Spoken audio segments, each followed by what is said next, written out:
Hello बच्चों, let's read the question. The question is internal energy you of a gas depends on the. तो आपको चार options दे रखे हैं और आपको बताना है कि किसी भी गैस की इंटरनल एनर्जी किन चीजों पर डिपेंड करती है.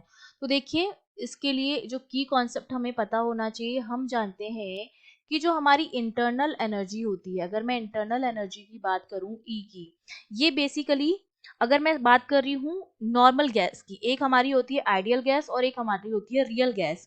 अगर मैं रियल गैस के केस में बात करूँ तो मेरी इंटरनल एनर्जी होती है किसी भी सिस्टम की, वो मेरा सम होती है, sum of kinetic energy and potential energy. ठीक है. लेकिन आइडियल गैस के केस में क्या होता है, आइडियल गैस के केस में जो पोटेंशियल एनर्जी जो होती है वो जीरो होती है, क्योंकि आइडियल गैस में हम ये मान के चलते हैं कि मॉलिक्यूल्स के बीच में किसी भी तरह का इंटरमॉलिक्यूलर अट्रैक्शन या इंटरेक्शन नहीं होता है, तो पोटेंशियल एनर्जी जीरो होती है. तो आइडियल गैस के केस में जो इंटरनल एनर्जी यू होगी वो क्या होगी, प्योर काइनेटिक एनर्जी के बराबर होगी, क्योंकि पोटेंशियल एनर्जी जीरो हो गई है. और जो टेम्परेचर जो होता है वो एवरेज काइनेटिक एनर्जी जो होती है पार्टिकल्स की, उनका मेजरमेंट होता है.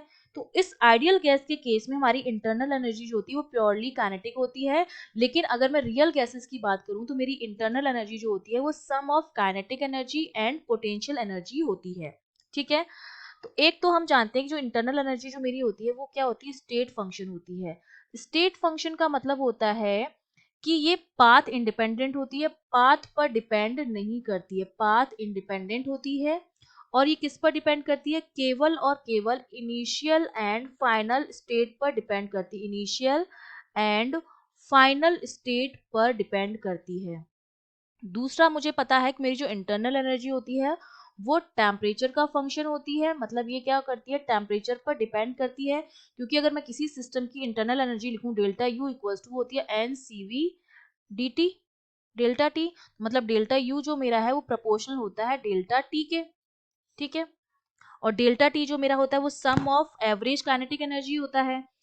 तो अगर मैं बात करूं इस एनर्जी की, इंटरनल एनर्जी की, अगर मैं डेफिनेशन लिखना चाहूं तो मैं ये लिख सकती हूँ कि जो डिसऑर्डर रैंडम मोशन जो होता है मॉलिक्यूल्स का, उनकी जो एनर्जी होती है, डिसऑर्डर्ड एनर्जी जो होती है इनकी, डिसऑर्डर्ड एनर्जी, जो रैंडम मोशन जो होता है पार्टिकल्स का, मॉलिक्यूल्स का जो रैंडम मोशन होता है उससे एसोसिएटेड जो डिसऑर्डर्ड एनर्जी होती है वो हमारी होती है इंटरनल एनर्जी यू.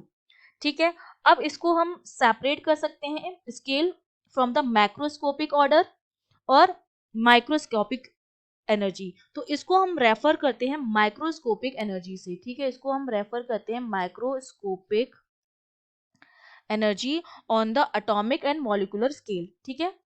अब इंटरनल एनर्जी इंडिपेंडेंट है पाथ से, क्योंकि ये स्टेट फंक्शन है, तो ये केवल केवल डिपेंड कर रही है स्टेट्स पर, इनिशियल और फाइनल स्टेट पर.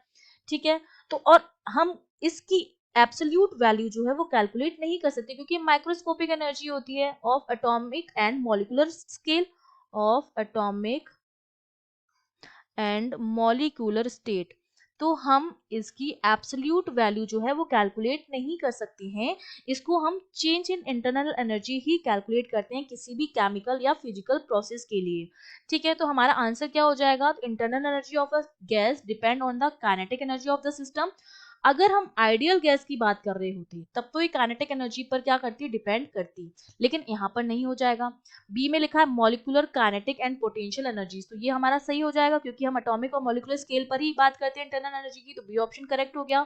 सी ऑप्शन में लिखा है disordered energy associated with random motion, ये भी हमारा बिल्कुल करेक्ट हो जाएगा. तो हमारा जो बी और सी ऑप्शन है वो दोनों करेक्ट है, तो डी ऑप्शन हमारा क्या हो जाएगा, करेक्ट हो जाएगा. I hope you understood well. All the best.